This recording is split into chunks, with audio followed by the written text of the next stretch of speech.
ఈ పిల్లలను ఇంత మంచిగా ఆర్గనైజ్ చేసినటువంటి ఉపాధ్యాయులందరికీ కూడా నా హృదయపూర్వక అభివాదం మిత్రులారా. అలాగే 80వ స్వతంత్ర దినోత్సవ శుభాకాంక్షలు కూడా మీ అందరికి తెలియజేస్తున్నా. బహుశా ఈ మధ్య లోపల మీరు పిల్లల్ని విద్యార్థుల గురించి వింటున్నప్పుడు జెన్జీ అనే వర్డ్ని బాగా మీరు వినుంటారు. ఈ మధ్యలో చాలా పెద్దగా మీకు తెలుసా జెన్జీ అంటే? చెప్పు, జెన్జీ అంటే జెన్ అంటే జనరేషన్, జీ అంటే జెడ్ అని అర్థం.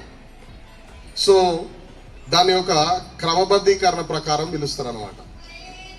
1964 దాకా పుట్టిన వాళ్ళను బేబీ బ్రూమర్స్ అని అంటారు. 64 నుంచి 1980 వరకు పుట్టిన వాళ్ళందరినీ జనరేషన్ ఎక్స్ అని అంటారు. 80 నుంచి 97 వరకు పుట్టిన వాళ్ళందరూ జనరేషన్ వై అని అంటారు. 97 నుంచి 2013 వరకు పుట్టిన వాళ్ళందరినీ జెన్ జెడ్ అని అంటారు, జెన్ జీ. సో ఇప్పుడు నాకు తెలిసి మీరు జెన్జీలకు కూడా రాకపోవచ్చు, మీరు జెన్స్ ఆల్ఫా. సో మీ తర్వాత కూర్చున్నటువంటి చిన్న పిల్లలు, సెకండ్ క్లాస్ థర్డ్ క్లాస్ లో ఉన్నటువంటి పిల్లలందరూ కూడా జెన్స్ బీటా. సో మీ జనరేషన్స్ ని చాలా వరకు అర్థం చేసుకోలేనటువంటి పరిస్థితులలో ఏందో అని మనం ఆ వర్డ్ వాడేస్తుంటాం, కానీ దాన్ని ఎందుకు వాడతారో అనేది తెలుసుకోవాలన్న విషయం చెప్పిన. రాబోయే తరాలు కూడా మీరందరూ కూడా నాకు భగత్ సింగ్ లాగా, ఓ సుభాష్ చంద్రబోస్ లాగా, ఒక నెహ్రూ లాంటి పరిపాలనలకు లాగా, ఒక అంబేద్కర్ లాంటి జ్ఞానోదయమైనటువంటి పిల్లల్లాగా మీరు అందరు నాకు కనిపిస్తున్నారు మిత్రులారా. తెల్లాపూర్ గడ్డ లోపల మీరు అందరు చదువుకొని ఎక్కడో ఒక దగ్గర ఈ తెల్లాపూర్ నుంచి నేను వచ్చిన అనేటువంటి విషయాన్ని ఈ దేశానికి మీరు అర్థం చేయిస్తారని నేను బలంగా నమ్ముతున్నాను మిత్రులారా.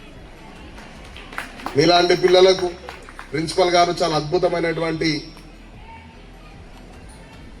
బహుశా నేను వచ్చిన తర్వాత, నాకు నాలెడ్జ్ వచ్చిన తర్వాత అద్భుతంగా నడిపించినటువంటి ప్రిన్సిపల్ విద్య పైననే దాదాపుగా తెల్లాపూర్ మున్సిపాలిటీ లోపల విద్య పైననే 100 కోట్ల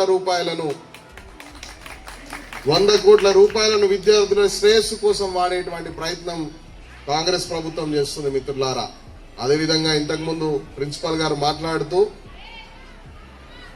ఇప్పుడు ఒకవేళ ప్రైమరీ స్కూల్ దగ్గర కొత్త స్కూల్ కడితే ఆ పిల్లల్ని ఎక్కడ అకామిడేట్ చేయాలనేటువంటి ప్రాబ్లం వస్తుంది అని చెప్పిండ్రు. 100% కమ్యూనిటీ హాల్స్ ఉన్నాయి.